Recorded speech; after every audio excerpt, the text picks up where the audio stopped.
तो चलो जी हम अपना पेपर डिस्कस करते हैं, सजेस्टेड आंसर्स देखते हैं सितंबर 2025 कि क्या क्वेश्चंस आए थे और हम उसमें क्या लिख कर आए। ठीक है जी, सबसे पहले देखो क्वेश्चन नंबर 1। क्वेश्चन नंबर का 1, मिस्टर बीजी एंड पीजी, दो लोग दिए हैं इन्होंने, were trading in unlisted share for the last 7 years. They used to borrow funds from each other whenever required for any trade. Within a week's time, they used to refund the money to each other as per circumstances of the case. They were following this practice for last 5 years. On 25th January 2025, Mr. PG wants to buy 20,000 shares of an unlisted company at the rate of rupees 500. यानी कि mister PG को कितने shares buy करने हैं? 20,000 shares buy करने हैं of an unlisted company at the rupees 500 each, but due to insufficiency of funds, he asked Mr. BG for rupees 40 lakh. उसने पैसे कम थे तो उसने किससे पैसे मांगे? बीजे से मांगे, और कितने मांगे? 40 लाख मांगे। Mister BG transfer rupees 40 lakh to mister BG, और उसने उसको 40 लाख रुपए दे भी दिए। After about 3 months, mister BG reminded that Mr. PG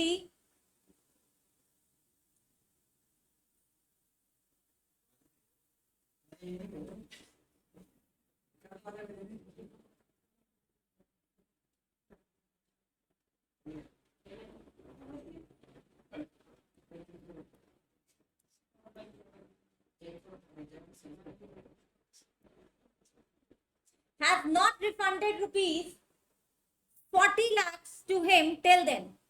He asked him to pay back his money. उसने कहा भैया मेरा पैसा तुम क्या करो, तुम वापस करो. Mr. PG told him that he was trying very hard to sell the shares at a reasonable price of 10% more than the price at which he bought the shares, but was unable to do so due to market conditions. उसने कहा मैं कोशिश कर रहा हूँ shares बेचने की, but मैं कर नहीं पा रहा हूँ. He asked Mr. PG to sell his shares on his behalf and authorized him to appropriate the amount of loan of rupees 40 lakhs with interest out of the sale proceed.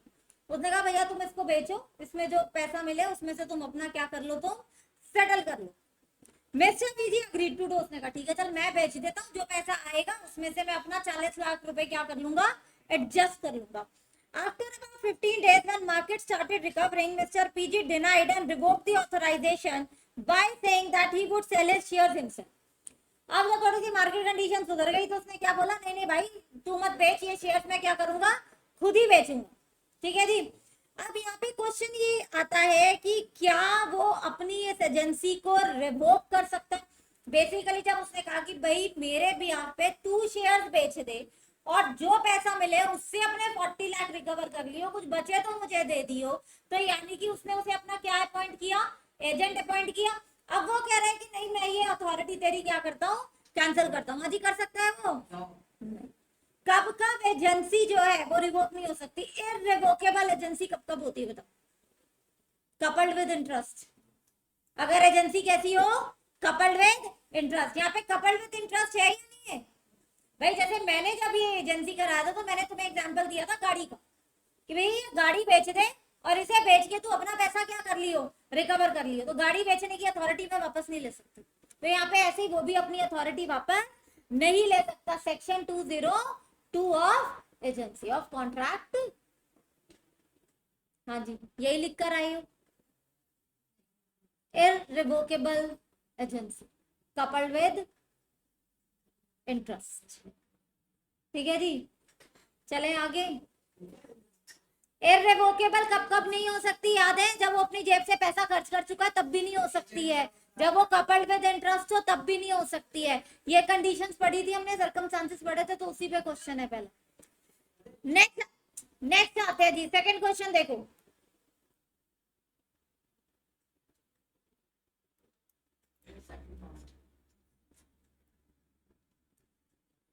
Next देखो, mister GS finance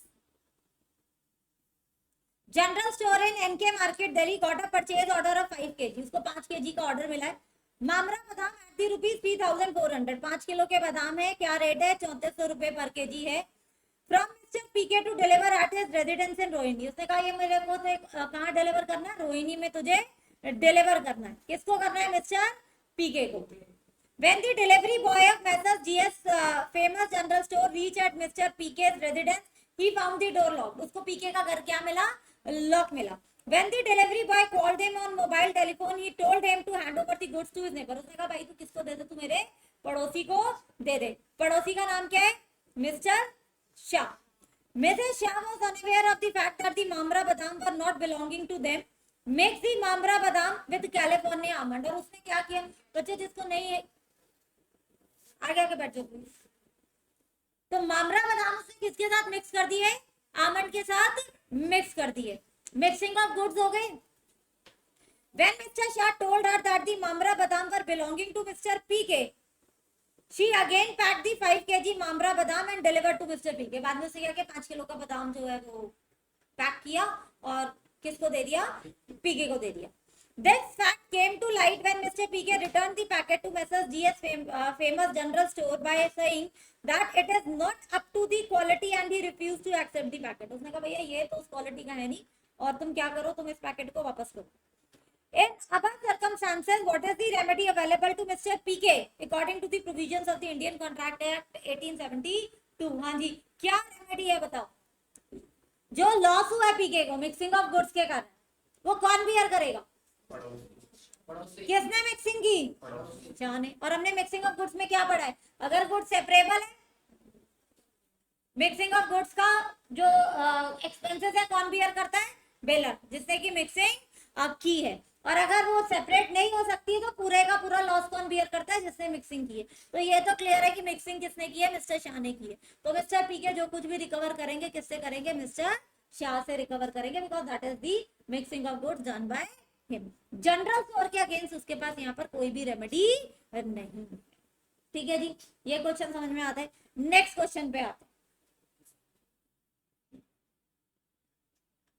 इसी का B part देखते हैं.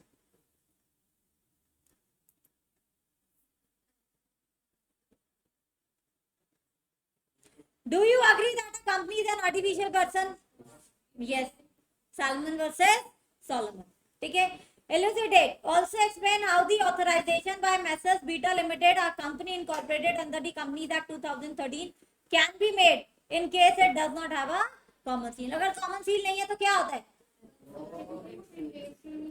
Mandatory नहीं है. Common seal क्या है? Optional है. ऑप्शनल में क्या कर सकते हैं? या तो 2 डायरेक्टर कर दे या 1 डायरेक्टर और 1 सीएसओ. ठीक है जी, ये हमने पढ़ा हुआ है.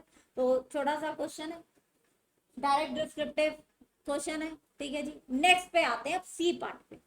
ए B and C are partners. A B और सी क्या है? तीनों पार्टनर्स है in an unregistered partnership firm. Partnership firm कैसी है? अनरजिस्टर्ड है. नाम क्या है? ABC and associates. In the suit maintainable in the following cases as per the provisions of the Indian partnership act. क्या ये सारे केसेस ये फॉर्म कर सकती है? A filed a suit against B who had stolen the goods of the firm.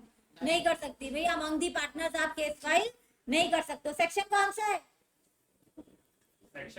69. क्यों नहीं लिखा भाई? पार्टनरशिप पूरा हमने सेक्शंस में किया है. पार्टनरशिप तो पढ़ाया है पूरा मैंने सेक्शंस के सीक्वेंस में. दूसरा देखो, A filed a suit against Messrs. ABC and Associates for claiming shares of the assets on its dissolution. Dissolution वाला जो है ना, वो आपके पास क्या है? वो आपके पास राइट है. तीसरा देखो, M filed a suit against the firm methods ABC and associates for the recovery of ₹10,000 due from the firm. M also owed ₹4,000 to the firm. The firm claimed a set off ₹4,000. M तो claim file कर सकता है. तो देखो इसके 2 part है. Third point, क्या M case file कर सकते हैं? एम कर सकता है भाई. Third party can sue you, but ये 4,000 एम ने भी उधार लिए हुए, क्या उसका सेटअप मिलेगा फर्म को? वो नहीं मिलेगा. तो थर्ड के 2 आंसर है. पहला yes, M can sue the firm, लेकिन सेकंड पार्ट का आंसर क्या है? नो, सेटअप हमें 4,000 का नहीं मिलेगा. आगे बढ़े जी, स्ट्रेट फॉरवर्ड क्वेश्चन था. अब आ जाते हैं क्वेश्चन नंबर 2 पे. तो पहले के 4 पार्ट्स हो गए. अब देखो 2 का है. नंबर 1 देखो, X offered to sell buy a machine for ₹5 lakh. X ने वाई को एक मशीन बेचनी है, कितने की? 5 लाख की. Y refuse to buy it unless the machine is made into a running condition. उसने कहा तब तक नहीं खरीदूंगा भैया जब तक तुम इसको रनिंग कंडीशन में नहीं ले आते. X agreed to do the same but while the machine was being repaired it was destroyed without the fault of any person. जब उसको रिपेयर कर रहा था तो वो क्या हो गई? वो खराब हो गई. With reference to the relevant provisions of the Sales of Goods Act, examine whether X can recover the price from Y. तो ये वो पूछ रहा है कि X जो है वो Y से पैसे रिकवर कर सकता है. हाँ जी बताओ. दो सेक्शन पढ़े थे इसमें 7 और 8 याद है. जब कॉन्ट्रैक्ट क्या हो जाता है वॉइड, और उसमें फ्लो चार्ट में दो चीजें बनाई थी मैंने. एक तरफ लिया था सेल और एक तरफ मैंने लिया था agreement to sell. Agreement to sell में क्या पढ़ा था कि गुड्स कब डिस्ट्रॉय हो, after agreement to sell but before sale. मैंने घोड़े वाला एग्जांपल लिया था कि घोड़ा ट्रायल पे दिया 3 दिन के लिए, दूसरे दिन घोड़ा मर गया और किसी का फॉल्ट नहीं था, ना बायर का और ना ही सेलर. तो कॉन्ट्रैक्ट हमारा क्या होगा. और अगर कॉन्ट्रैक्ट वॉइड है तो हाँ जी कोई किसी से कुछ कॉम्पनसेशन लॉस कुछ ले सकता है, कुछ नहीं मिले. ठीक है जी. Under the sale of goods act because the contract is. Second पे आते हैं. For the purpose of making uniforms for the employees VK bought dark blue coloured cloth from PK. फिर पीके आ गए, पीके के बड़े पीछे पड़ गए. वीके ने कपड़ा खरीदा है किससे, पीके से, but did not disclose to the PK the purpose of the said purchase. लेकिन उसने पर्पस नहीं बताया कि भैया कि मैं कपड़ा जो है वो क्यों खरीद रहा हूँ. When uniforms are repaired and used by the employee, the cloth was found unfit. बाद में पता चला कि भैया कपड़ा क्या था, वो अनफिट था. However, there was evidence that the cloth was fit for caps and boots. Caps और boots के लिए वो कपड़ा क्या था, फिट था. Advise VK whether he is entitled to have any remedy as per the provisions of the Sales of Goods Act 1930. Purpose disclose नहीं किया था. हमने क्या पढ़ा था, क्वालिटी एंड फिटनेस में क्या लगता है, कैविएट एम्प्टर लगता है. लेकिन अगर आप सेलर की स्किल पे रिलाई करते हो और उसे पर्पस डिस्क्लोज करते हो तो सेलर लायबल होता है. बट यहाँ पे साफ साफ लिखा है purpose has not been disclose, not disclose to the PK the purpose of the said purchase. तो यहाँ पर क्वालिटी एंड फिटनेस में क्या अप्लाई होगा, कैविएट.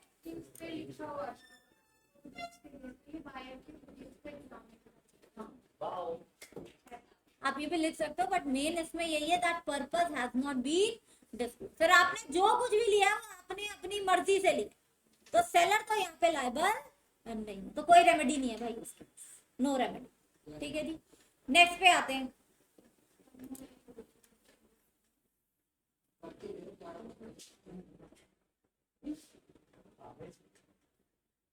देखो जी नेक्स्ट इसमें आता है एक्सप्लेन दी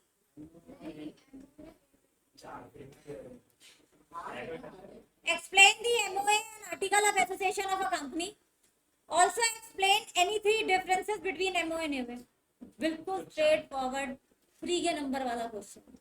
ठीक है जी. MOA बताना है, AOA बताना है, बीच में लाइन डालना है, इधर MOA लिखना है, इधर AOA. ठीक है. चलो जैसे भी लिख कर रहा हूं. नेक्स्ट देखो सी question. 5 close friends decided to form a limited liability partnership firm. क्या बनाई है, LLP बनाई है. For educating poor children and non-profit organizations. LLP सबसे पहले सिर्फ और सिर्फ किस पर्पस के लिए बन सकती है, for doing business for profit, for gains. तो आप एनजीओ वाला काम, सोशल वेलफेयर काम तो आप कर ही नहीं सकते. उसके लिए तो आपको क्या बनानी पड़ेगी, सेक्शन 8 कंपनी बनानी पड़ेगी. ठीक है जी. तो यहाँ पर पहला देखो क्वेश्चन क्या है, whether reduced LLP can be form for a person, नहीं बन सकता. दूसरा देखो अब इनके जो पार्टनर्स हैं वो कौन कौन से हैं. A non resident, B non resident, C और डी रेजिडेंट है, ई रेजिडेंट है. और इन्होंने डेजिग्नेटेड पार्टनर किसको बनाया, ए और बी को, और दोनों ही क्या है, नॉन रेजिडेंट. जबकि एलएलपी में डेजिग्नेटेड पार्टनर में एक व्यक्ति क्या होना चाहिए, रेजिडेंट होना चाहिए. तो क्या ए और बी बन सकते हैं डेजिग्नेटेड पार्टनर, नहीं भैया, एक को तो तुमको रेजिडेंट वाले को बनाना पड़ेगा. ठीक है जी. हाँ तो एक के साथ बना लो या फिर जो रेजिडेंट है उनमें से कोई एक बना लो. तो पहले वाला जो आंसर है इसका भी नो है और दूसरा वाला आंसर जो है उसका भी.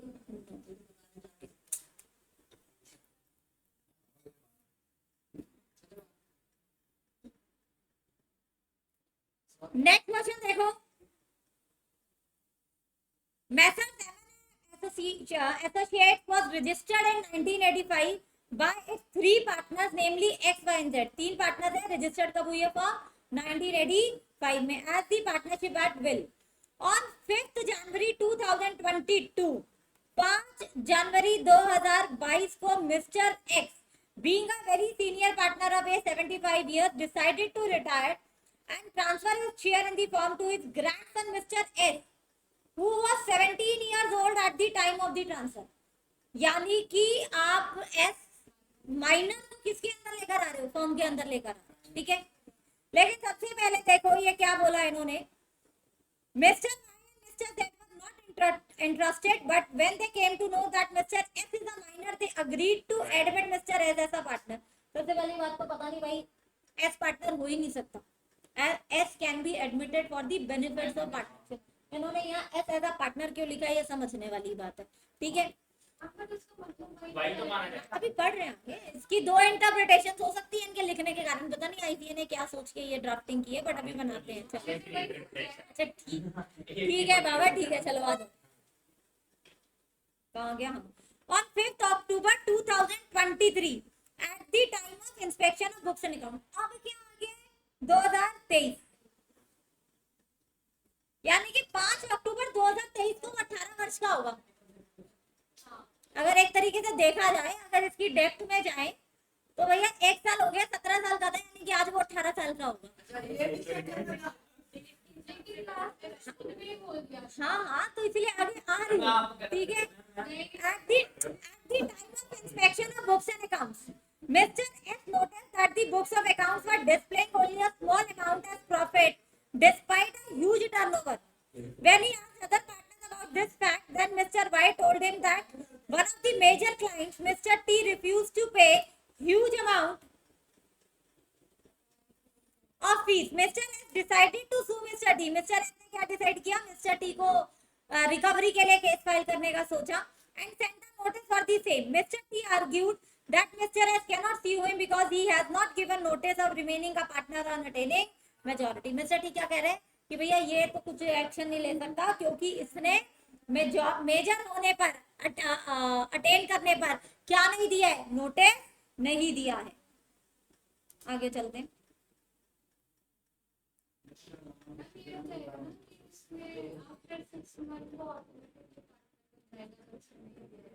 With reference to provisions of the Indian Partnership Act 1932 decide whether Mr. X can retire and introduce Mr. S as a partner. ये तो yes भैया, वो रिटायर हो सकता है, कोई प्रॉब्लम नहीं, क्योंकि साफ साफ लिखा है पार्टनरशिप कैसी है, एट विल. और वो एस को भी क्या कर सकता है, इंट्रोड्यूस कर सकता है. बट अब यहाँ पे दो चीजें हैं. उसने क्या वो मिस्टर एक्स को एज अ पार्टनर इंट्रोड्यूस कर सकता है? नहीं भाई, एज अ पार्टनर इंट्रोड्यूस नहीं कर सकता. वो उसको एडमिट करवा सकता है for the benefits of partnership. तो आधा पोर्शन जो है वो तो यस है कि यस वो तो रिटायर कर सकता है, लेकिन जो सेकंड पोर्शन है ना वो नो है. क्योंकि बार बार जब ये सेक्शन हमने पढ़ा तो हमने क्या पढ़ा था कि भाई माइनर जो है पार्टनर नहीं हो सकता. आंसर ब्लंटली नो है, सिर्फ एडमिट हो सकता है बेनिफिट्स के लिए. तो यहाँ पे सेकंड वाला जो है पोर्शन, उसका आंसर तो नो है ना भैया. इसको पार्टनर को नहीं बना सकता, एडमिट करा सकता है बेनिफिट्स के. सेकंड आ जाओ, whether Mr. S has right to inspect books of accounts. हाँ वो होता है, तो चाहे वो माइनर और major inspection of books of accounts उसको वैसे भी अलाउड है, डजंट मैटर कि उसकी एज क्या है. Whether Mr. S has authority to sue Mr. T on non payment of fees. हाँ जी बताओ. हाँ नहीं कर सकते हो, तो यस आंसर इज यस. और वैसे भी देखो उन्होंने साफ साफ बोला कि 2022 में वो 17 साल का था, और अब तो 2023 भी गुजर चुका है. और हम क्या मानते हैं कि भैया अगर उसने कोई नोटिस नहीं दिया तो मान लेते हैं कि वो पार्टनर कंटिन्यू कर रहा है. अब वो मैं लिखा कि मतलब 6 महीने के बाद अगर वो कुछ नहीं बोलते तो यानी कि इज कंटिन्यू है ना. तो अब वो मेजर भी है, पार्टनर की तरह कंटिन्यू भी कर रहा है, तो ये वो तो केस फाइल कर सकता है. There is no problem. तो ठीक है, तो पहले का आंसर यस, नो, दूसरे का आंसर यस, और तीसरे का आंसर भी क्या, यस. आधे का यस, आधे का नो, बाकी दोनों के कितना यस. ठीक है जी, क्वेश्चन नंबर 3 हो गया ए पार्ट. आगे चलते हैं बी पार्ट पे. देखो जी, mister RM was engaged in the trading of handlooms item with his wife. अपनी वाइफ के साथ मिलके क्या बेचते हैं वो? हैंडलूम आइटम्स बेचते हैं. One of their friends suggested that they should form a private limited company. किसी ने उनका बोला कि भैया क्या बना लो? प्राइवेट लिमिटेड कंपनी बना लो. By corporatizing their business, they could gain better recognition and even explore export opportunities. They established Messrs RM Private Limited. कौन सी कंपनी बनाई उन्होंने? Messrs RM Private Limited. With both as the sole members. अब sole members दो ही होते चलो. They got the work orders on a job basis from local artisans, sold their products in the Indian market and exported them as well. The company also secured a line of credit from the bank amounting to rupees 30 lakh. 30 lakh का credit का उनका line भी है. Tragically, Mr. RM met with an accident and passed away. Now Mrs. RM was the only member in the private limited company. अब वो single member बची हैं. A family friend suggested including her brother as a member. तो किसी ने कहा कि भाई अपने भाई को जो है तुम वो मेंबर बना लो. But she declined. But उन्होंने मना कर दिया. Instead, she decided to convert the private limited company into a OPC. उन्होंने कहा नहीं मैं प्राइवेट लिमिटेड से किसमें कन्वर्ट कर जाऊंगी? OPC में कन्वर्ट कर जाऊंगी. And nominate her brother Mr. AK, who is currently employed in London, UK. अब भैया क्या AK जो मेरा भाई है जो लंदन में रहता है उसको मैं क्या बनाऊंगी? उसको मैं नॉमिनी बनाऊंगी. अब यहाँ पर देखो उन्होंने आगे क्वेश्चन पूछे हैं. पहला देखो whether Mrs. RM's decision to convert the private company into a OPC is legally valid. बिल्कुल कर सकते हो. प्राइवेट से आप OPC कर सकते हो, कोई प्रॉब्लम नहीं है. Answer is yes. अब दूसरा, when Mr. RM's decision to nominate her brother Mr. AK as a nominee is not legally valid. अब देखो नॉमिनी 120 दिन इंडिया में तीन कंडीशन दी. नेचुरल पर्सन होना चाहिए. क्या होना चाहिए? 120 डेज वो कहाँ पे होना चाहिए? इंडिया में होना चाहिए. अगर वो कंडीशंस जो है वैलिड है और वो एक ही ओपीसी का नॉमिनी हो सकता है. अब अगर वो कंडीशंस जो है वो सारी वैलिड होती है ओपीसी की 262 की तो भैया ठीक है उसको नॉमिनी बना दो. और अगर नहीं होती है तो नहीं बनेगा. उन्होंने कंडीशंस को यहाँ पे स्पेसिफिकली नहीं दी है. उन्होंने स्टेटस दिया नहीं है एक एक. तो आपको बस कंडीशन लिख कर आनी है और आपको ये लिख कर आना है कि भैया ये पूरी हो जाएंगी तो बन जाएगा नॉमिनी, या पूरी नहीं होंगी तो वो नॉमिनी नहीं बने. ठीक है जी, समझ में आया? इसका आंसर यस. और इसमें क्या लिखनी है आपको? कंडीशन कि आप नॉमिनी कब बन सकते. ठीक है जी, आगे चले. नेक्स्ट आते हैं. क्वेश्चन 4 का ए पार्ट हो गया. नेक्स्ट आते हैं.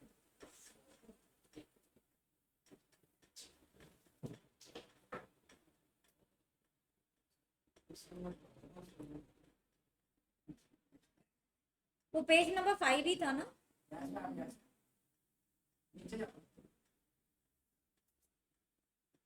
चलो जी आ दो. ABC act as co-surety for a loan of rupees 4 lakh.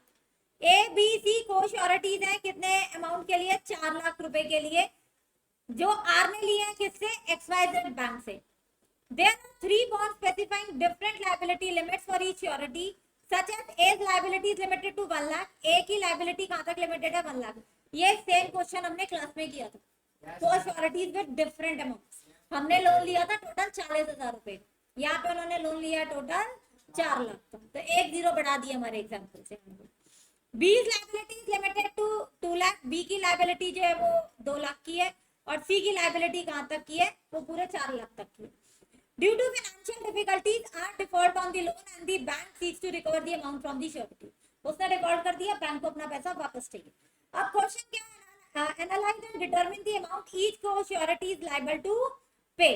अगर पूरे का पूरा 4 लाख का लोन जो है अगर डिफॉल्ट हो जाता है, अगर 4 लाख का डिफॉल्ट है तो कैसे कितना कितना देंगे? देखो पहले वाले की लाइबिलिटी जो है वो तो 1 लाख रुपए, वो तो 1 लाख ही देगा.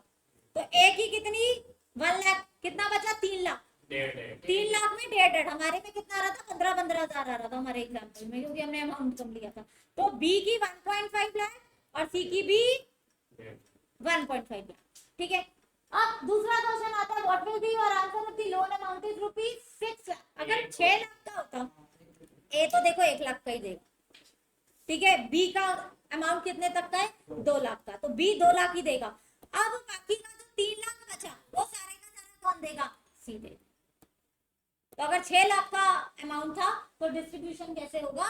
बट डिस्ट्रीब्यूशन ही नहीं लिखा, रेकमेंडेशन भी नहीं, वो तो लिखोगे ही ना कि को श्योरिटीज की जो liability up to their extent amount होती है। ऑब्वियसली अब उन्होंने पूछा है तो डिटेलिंग में जैसे हम केस लॉ हमेशा लिखते थे वो तो लिखोगे ही, सीधा वन लाइनर थोड़ी ना लिख कर आओगे। चलो जी, 6 नंबर में क्वेश्चन पूछ रहे हैं वो आपसे। नेक्स्ट देखो 4 का ए, with reference to provisions of Indian Contract Act, analyze the given situations. Number 1, Mr. X visited a Cosmo Mega Mall at Nagpur, which has a variety of items for day-to-day use. The mall has a self-service system. कैसा system है वहाँ पे? Self service है. Mr. X took a basket, picked up 10 different items of his choice and reached the cashier for payment. The cashier accepted the price of 9 items, but did not accept the price of remaining one, which was the highest price of rupees 10,050 among the 10 items. ये same question मैंने तुम्हें test paper में दिया था. Decide after the provisions of the Indian Contract Act 1872 whether the Cosmo Mega Mall be compelled to sell the said article to Mr. X. No. No. जब वो उठा के आइटम्स लेके गए तो वो इनविटेशन टू ऑफर था. अब उसमें से 9 आइटम्स जो है उन्होंने उठाई है.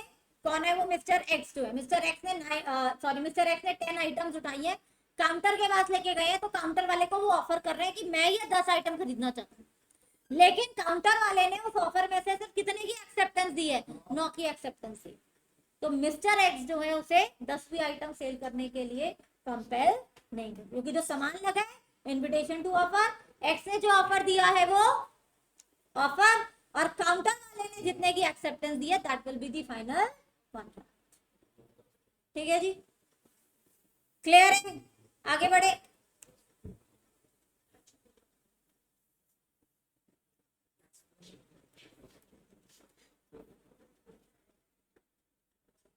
चलो जी, 4 का ए हो गया. 4 के बी पर आते हैं. ये तो बोल रहा है. Mr. A.T. completed his M.Tech qualification in April. He got married with Miss Priya. शादी हो गई है मिस प्रिया से. He got an appointment as technical consultant. Technical consultant की जॉब भी लग गई है. He promised his wife that he will send rupees 30,000 per month for a daily routine. Balfour versus Balfour case किया था.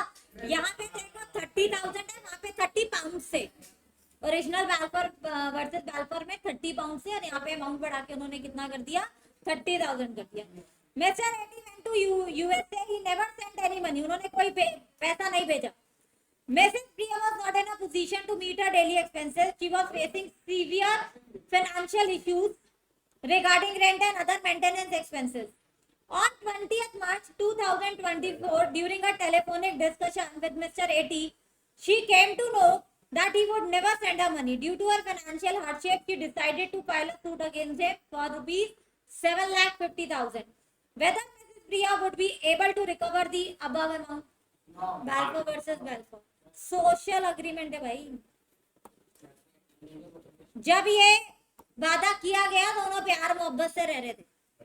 हस्बैंड ने प्यार मोहब्बत में बीवी को बोला था भैया 30,000 भेजूंगा, अब नहीं भेज. तो सोशल एग्रीमेंट जो है हमारे कॉन्ट्रैक्ट की डेफिनेशन में नहीं आते. There was no legal intention. तो ऑफर है, एक्सेप्टेंस है, कंसिडरेशन है, प्रॉमिस है, बट क्या चीज मिसिंग है? Legal enforceability. लीगल एनफोर्सेबिलिटी में 2 केसेस पड़े थे. एक पड़ा था बाल्फोर वर्सेस बाल्फोर और दूसरा पड़ा था मैरिट वर्सेस मैरिट. तो ये किस पे है? Balfour versus Balfour. तो आपने बाल्फोर वर्सेस कॉन्ट्रैक्ट एक्ट है ना, हिंदू लॉ नहीं पढ़ रहे हो, मैरिज एक्ट नहीं पढ़ रहे हो, डिवोर्स एक्ट नहीं पढ़ रहे हो, कॉन्ट्रैक्ट एक्ट में रेमेडी मिलेगी या नहीं मिलेगी? बाल्फोर वर्सेस बाल्फोर याद है ना? हाँ बस वही लिख कर आप. हाँ जी, समझ में आते हैं? क्लियर है? चलो जी, अब इसके बी पॉइंट पर आते हैं. बी पार्ट पे, negotiable instruments is an instrument which is freely transferable from one person to another by mere delivery or by endorsement and delivery. देखो 2 चीजें पूछी हैं इन्होंने. एक तो mere delivery, ये तो हो गया bearer, और एक हो गया endorsement and delivery, ये क्या हो गया? Order instrument. Classify the different types of negotiable instruments according to manner in which it is made as per the provisions of the negotiable instrument. तो बेसिकली बियर और ऑर्डर में आपको क्या करना था, डिफरेंशिएट करना। ये लिखना कि आपको ऑर्डर के इंस्ट्रूमेंट्स का क्या मतलब है। ऑर्डर में 3 कैटेगरीज पढ़ी थी हमने, या तो स्पेसिफाइड और इज ऑर्डर, या फिर और इज ऑर्डर, और दूसरा क्या हो सकता है, ये बियरर। बियरर का मतलब है जब आपका जो पेई है वो क्या हो, नील, ठीक है, नाम। चलो जी, define law and explain various sources of. ये आपका डायरेक्ट है, 4 सोर्सेस है। इंग्लिश लॉ था, इंडियन लॉ था, तीसरा हमारा कस्टम्स एंड यूसेजेस था, और चौथा हमारा जुडिशियल इंटरप्रिटेशन। तो ये आपको क्या लिखने थे, सोर्सेज ऑफ लॉ। आप लोग बाद में डिस्कस करना, पहले मेरा सुन लो, उसके बाद पूरा टाइम मिलेगा डिस्कस करने में, ठीक है। हमने ये लिखा, हमने वो लिखा, एक क्लास में मत बैठ के डिस्कस करो, पहले जो लिख कर आए उसको कंपेयर कर लो, ठीक है। नेक्स्ट देखो क्वेश्चन 5 ए का 1। अब ए के भी 2 पार्ट दिए, बी के भी 2 पार्ट दी, इतने सब पार्ट बनाए हैं इस बार इन्होंने। Mr. S visits an electronic store and asks for a laptop suitable for high-end graphic design work. Mr. S जो है एक इलेक्ट्रॉनिक स्टोर में गए और उन्होंने बोला है, बताया कि भैया एक ऐसा लैपटॉप दे दो जो किस लिए है, ग्राफिक डिजाइन वर्क के लिए सुटेबल हो। यानी कि यहाँ पे जो कस्टमर है अपना पर्पस डिस्क्लोज कर रहा है कि भैया मुझे ऐसा लैपटॉप चाहिए। The salesman recommends a specific model assuring that it will meet her needs, कि भैया मैम ये ले जाओ, ये आपकी नीड्स को पूरा करेगा। Relying on this advice, Mr. S purchases the laptop. However, after using it, she realizes that the laptop lacks the necessary processing power and graphics capability for her. बाद में उसने देखा भैया ये लैपटॉप मेरी रिक्वायरमेंट पूरी नहीं कर सकता। हाँ जी, क्या होगा, लीगल एक्शन ले सकती है मिस्टर एक्स, बिल्कुल ले सकती है। No doubt quality and fitness है, लेकिन यहाँ पे कैविएट एंटर नहीं है, क्योंकि उसने सेलर की स्किल पे रिलाई की और दूसरा अपना पर्पस डिस्क्लोज किया। तो यहाँ पे कैविएट एंटर नहीं लगेगा, यहाँ पे सेलर क्या है, liable. Yes, she is having the remedy, ठीक है जी। नेक्स्ट आते हैं।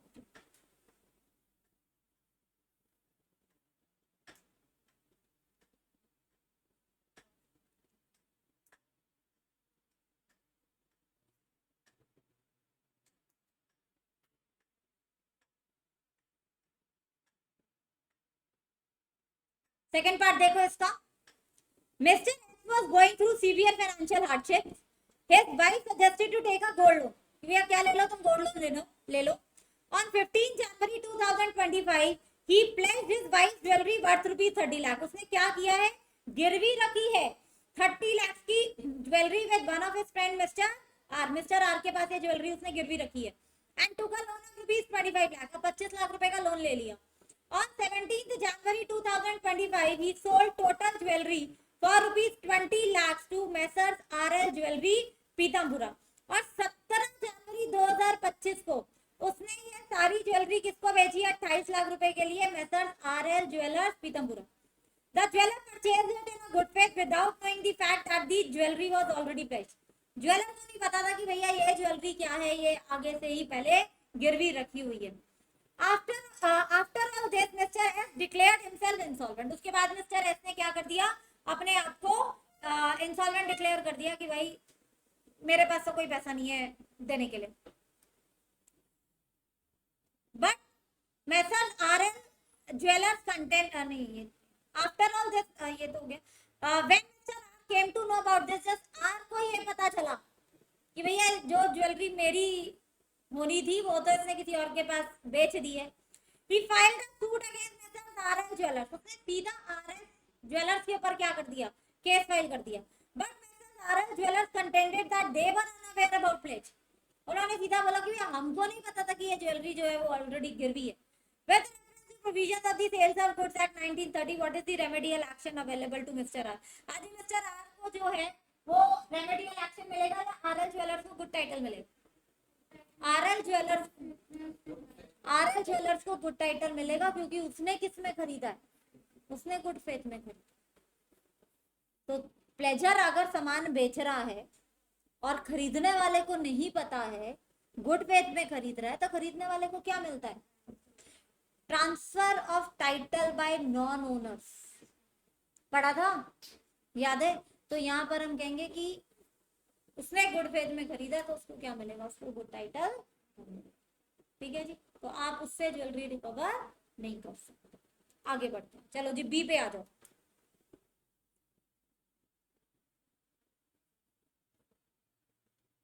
बी का फर्स्ट पार्ट देखो। Messrs Ethan Enterprises is a well-known trading firm. Mr. AM a former partner. Mr. AM जो है वो former partner है। Had retired in 2022. कब रिटायर हुए? 2022 में।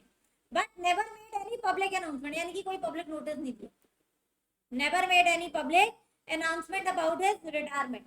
In 2024, Mr. R a supplier, एक Mr. R है, उन्होंने एक बिजनेस ट्रांजैक्शन की है with messrs SR enterprises, believing that mister am still a partner. उनको अभी भी क्या लगता है कि मिस्टर एएम क्या है, अभी भी पार्टनर है। He relied on mister AM past association with the firm and extended credit line to the firm, और फर्म को क्या दिया, उधारी दी। When messrs SR enterprises defaulted on payment, mister R demanded that mister AM also be held liable for the dues. उन्होंने कहा am को भी क्या बनाया जाए, लायबल बनाया जाए। Mister M refuse, mister M ने रिफ्यूज कर दिया। उन्होंने कहा कि भैया मैं तो अब इस फॉर्म में क्या नहीं हूँ, पार्टनर हुई नहीं। Examine with reference to the provisions of the Indian partnership act whether mister M can be held liable. Yes he can be held liable, क्योंकि पब्लिक नोटिस दिए बिना आप अपनी लायबिलिटीज से डिस्चार्ज नहीं होते। तो ये उसने पब्लिक नोटिस नहीं दिया है, तो he can so he remain liable for all the acts of the firm even after his retirement. तो yes, Mr. AM is liable, वो क्या रहेगा, लाइबल रहेगा। नेक्स्ट क्वेश्चन पे आते हैं। सेकंड पे आ जाओ। Messrs LMP and Associates, a partnership firm engaged in carpet manufacturing and exporting, was initially managed by senior partner LMNP. तीन पार्टनर थे LMNP। On 25th August 2022, the firm admitted Mr. G उसके बाद क्या हुए, admit हुए, नए partner आए हैं, and exporting carpet manufacturing as a partner. However, on 10th January 2024, Mr. G was accused of unauthorized activities and subsequently expelled from the partnership with the unanimous approval of the remaining partner. बाकी सारे partners ने अपनी mutual consent से उनको क्या किया, बाहर किया। अब क्वेश्चन क्या है, examine whether action by the partners was justified और नॉट। बताओ ये एक्शन जो है ये जस्टिफाइड है या फिर ये जस्टिफाइड नहीं है। हाँ जी बताओ। Section 33 expulsion of a partner, अगर ग्राउंड मेंशन है और अगर गुड फेथ में है तब तो जस्टिफाइड है, लेकिन अगर वैसा नहीं है तो फिर वो जस्टिफाइड नहीं है। What are the factors that should be kept in mind prior to expelling a partner from the firm by other partner. तो पहले और दूसरे के दोनों में आपको वही चीज लिखनी है। कौन सा, सेक्शन 33। भैया जैसे क्वेश्चन में तो उन्होंने दिया है कि क्या है, उसके अनऑथोराइज्ड एक्टिविटीज है। अगर वो वाकई अनऑथोराइज्ड एक्टिविटीज है, गुड फेथ में निकाल रहे हैं पार्टनर, तो दे कैन एक्सपेल। और एक्सपल्जन के बाद उसके सारे प्रोविजंस कैसे चलेंगे, सिमिलर टू रिटायर, जैसे रिटायर्ड पार्टनर के चलते। ठीक है, नंबर कटेंगे, पूरे नहीं कटेंगे, बट जो गलत लिखा है उसके तो कटेंगे, है ना। ठीक है जी, इसलिए मैं कहती थी अगर सेक्शन के बारे में थोड़ा भी डाउट है तो बेटर नॉट टू राइट। चलो जी आ जाओ। नेक्स्ट देखो, state with reference to the provisions of the Indian contract act whether the following are true और फॉल्स। तो ये ट्रू और फॉल्स लिखना है sir. The pledge of documents of title to good by mercantile agent with the consent of an owner is an invalid pledge. False है, true है, false है भैया, मर्केंटाइल एजेंट तो बिल्कुल प्लेज कर सकता है। सेकंड देखो, A appoints B as his agent to sell his land. Subsequently, under the authority of A, B appoints C as his agent. Later on, A revokes the authority of B, but not that of C. Consequently, the authority of C cannot be terminated. भैया जब agent की होगी तो सब agent की तो अपने आप ही अथॉरिटी क्या होगी, खत्म हो जाएगी। तो ये वाला आंसर भी क्या है, ये भी फॉल्स है। थर्ड देखो, ये भी फॉल्स, ये भी फॉल्स। थर्ड देखो, the contract of life insurance not fully covered under the contract of indemnity. ये ट्रू है। इंडेमनिटी में मैंने बताया था कि इंश्योरेंस के कॉन्ट्रैक्ट नहीं है। लाइफ इंश्योरेंस मतलब मरने के बाद क्या, मतलब उसकी आत्मा को बुलाएंगे हम, कि भाई तू कॉम्पनसेट ले या कॉम्पनसेशन दो, ठीक है। तो लाइफ इंश्योरेंस इंडेमनिटी में नहीं आता, जिंदा लोगों के बीच में होती है इंडेमनिटी। चलो जी लास्ट पे आते हैं। सिक्स किसी ने भी नहीं किया, कोई बात नहीं, बट एक बार हम देख लेते हैं। जिसने किया उसको तो जानना है ना। चलो जी देखो, Mr. X draws a bill of exchange payable 60 days after sight to Mr. J. Mr. J holds the bill for 30 days before presenting it to Mr. N, the drawee, for acceptance. Mr. N accepts the bill upon presentation. Decide as per the provisions of the Negotiable Instrument Act. When does the maturity period of the bill commences? कब होगी? Acceptance जिस दिन हुई है उसके 60 दिन के बाद क्या होगी? उसमें पेमेंट होगी, सीधी सी बात। तो जिस दिन आप एक्सेप्टेंस कराओगे उसके 60 दिन के बाद की जो है उसकी मैच्योरिटी डेट हो जाएगी, प्लस 3 डेज आपका ग्रेस पीरियड, ठीक है जी। सेकंड पे आते हैं। A promissory note is made payable at a specific place on a fixed date. The holder, Mr. Mohan, present the note for payment 2 days after the due date because of unforeseen circumstances. Decide each of the following. Does the delay in presentation affect Mr. Mohan's right to recover the amount? देखो, unforeseen circumstances, when presentment is not necessary, या और when presentment can be delayed, ये पढ़ा था भैया, बंदा मिला नहीं, अनफोर्सीन रीजन हो गया, ये सारी चीजें पढ़ी थी। तो ये डिले हो गया तो कोई बात नहीं, वो अभी भी पेमेंट ले सकता है। Under what circumstances can a delay in presentment be excuse according to the act? कोई नेचुरल कैलामिटी आ जाए, वॉर हो जाए, अनफोर्सीन सर्कमस्टेंसेस हो जाए, उन सब में प्रेजेंटेशन में क्या हो सकती है? डिले हो सकती है, ठीक है जी। बी क्वेश्चन देखते हैं। Consent is said to be free when it is not caused by fraud. ठीक है, according to provisions answer each of the following. What do you mean by fraud? Direct question है कि fraud का क्या मतलब है। Section 17, what would be effect of fraud upon validity of a contract and state the instances in which a contract is not voidable. Fraud में contract क्या होता है? voidable। और कब कब वो voidable नहीं होएगा? हाँ जी बताओ। जब मीन्स टू डिस्कवर होता है, मीन्स टू डिस्कवर में वो क्या नहीं रहेगा? voidable नहीं रहेगा। हमने पढ़ा था, मैंने बताया था कि जहाँ पे पता चल रहा है फ्रॉड है, बट फिर भी आप फ्रॉड का केस बना के कॉन्ट्रैक्ट को रिसाइन नहीं कर सकते। पढ़े थे सर्कमस्टेंसेस, साइलेंस पढ़ा था उसमें हमने, याद आया कुछ? ठीक है ना, तो वो आपको सारे पॉइंट्स यहाँ पर लिखने हैं। ये डायरेक्टली आपका डिस्क्रिप्टिव क्वेश्चन है। लास्ट देखो, what is the meaning of the term quantum Marriott? Quantum Marriott क्या है? Explain any 4 cases in which a claim for quantum Marriott can. अरे उसमें हमने सारे पढ़े थे कि भैया जब किसका डिफॉल्ट है, प्रॉमिसर का डिफॉल्ट है। दूसरी तरफ हमने जब पढ़ा था कि जिसने ब्रीच कॉन्ट्रैक्ट किया उसी का डिफॉल्ट है, तो उसको भी प्रोपोर्शनेटली मिलेगा। तीसरा, आधा काम सही आधा काम गलत है, तो भैया वहां पर भी क्वांटम मैरियट मिल जाए। ये भी स्ट्रेट फॉरवर्ड डिस्क्रिप्टिव क्वेश्चन है। सी देखो, contract of sale resembles with contracts of hire purchase. Hire sale is distinguished from hire purchase. Hire purchase के बीच में डिफरेंस है।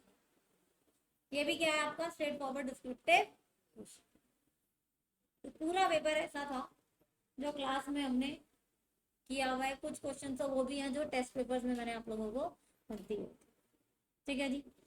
यहाँ तक मुझे बताओ, अगर किसी को कुछ डाउट है या फिर कुछ पूछना है